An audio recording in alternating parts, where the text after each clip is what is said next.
Hello and welcome to I Can't Say It Day 226. You know, it's a Tuesday, and you know what I didn't do yesterday? I didn't give you my weight. It's weigh day on Mondays, and I just didn't do it. That's because I have not been focusing on the weight as much as I have used to. So the whole 1 pound per week for 52 weeks sort of going by the wayside. What I'm doing now, so I rode 6 times last week. I'm going to try riding 4 times this week and get into a groove of exercising, of consistently exercising, and seeing how that affects my weight. To answer the question of what did I weighed 265.2, so still a good number. And we'll see how the number goes down, if it goes down with natural riding. So I rode home on Monday, yesterday, and I rode to work this morning. And I got there just about 10 o'clock.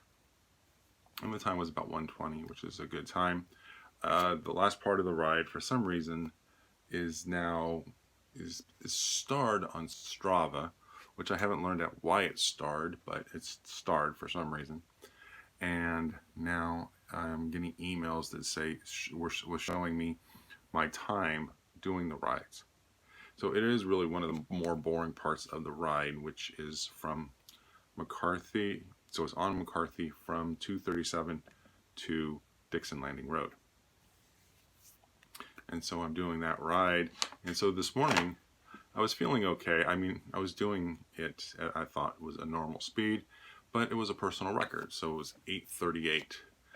But when you look at the times that other people do the ride, it's like 5 minutes. Like, really? You can do this ride in 5-6 minutes. I'm like, okay. I do it in 8 minutes and 38 seconds, and it's a long 8:38. Could be because I'm riding slower than I'd like to be. It's also sort of an industrial park area, and there is one stoplight. Excuse me. Fortunately, there is no traffic when I'm going that way, because usually the traffic is going that way in the evening, and in the morning there's not usually traffic either way, because people are usually going on the freeway. So when I ride into work sometime later this week, I don't know which day yet, I will try to beat my time of 8 minutes and 38 seconds.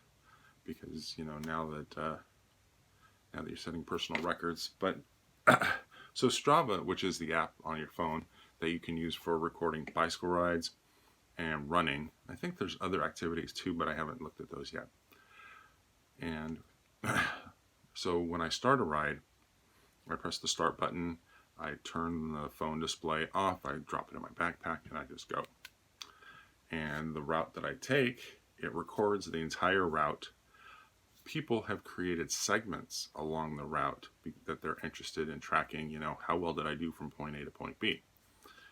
And when I get to work, I hit the stop button and I save the activity, and it tells me how long it took me to do the ride, how many calories I likely burned, the distance, and then personal achievements. And when I'm looking at the personal achievements, it tells you if you got a personal record, second place, or third place, because it keeps track of all of the rides that you've done. And it's always nice to get the number of achievements in double digits. And today's, I forget what the number was. I think it was like 18 or 23 achievements. But the personal records were all done at the end of the ride, which is funny because it's, first of all, it's the boring part of the ride. It's the less interesting. But now that I'm getting personal records, there's part of me that says, well, I'm kind of stoked to think, okay, well, how am I going to do this time? And I do have a bike computer, which I keep meaning to put on my bike and haven't done so yet. But that would probably help in the sense of, since I can't see my time on the Strava app because the phone is in my backpack, then having the little computer in front of me will tell me, you know, okay, well, I can see, okay, I'm starting this part at hour 30, and okay, let's see how long it takes me to go from here to there. So if I were to start adding the computer onto my bike, then I would be able to start tracking some times about, you know, from point A to point B for different parts along the ride, and, you know, trying to, you know, keep the time up. Because if there's no one pushing you, you're likely to just sort of go at a comfortable pace. And the only way that you're actually going to get better is if you got something pushing you along, pushing you to go just a little bit harder. I am happy to say that I am getting out of the seat more, and it's going, there's on the Guadalupe River Trail, there are 3 underpasses, and I admit that my legs are getting used to climbing up, you know, getting out of the underpass. But of course, if I were to do Congress Springs, right, I don't know how long I would do climbing that. That would just be arduous, I would think. Actually, I have no idea. I haven't done Congress Springs in a very long time. But you know, that might be a fun thing to do one day, is to just hop on the bike and just see how well I can do up Congress Springs. Anyhow, so I apologize for not doing weigh day yesterday. So the weight is still staying off.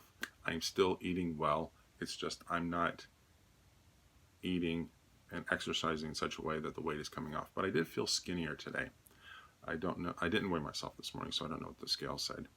I am trying to eat better, and we shall see how that goes. Okay, I have to go take my bike out of the car now because the bike is in the car, and I don't want to leave it in the car. I don't want it to get stolen. I'm very happy with my bike. It's a good little bike. It works for me, so I'm just going to make sure that it stays safe. All right, so with that, I'm going to wish you all a pleasant evening, and I will see you all tomorrow.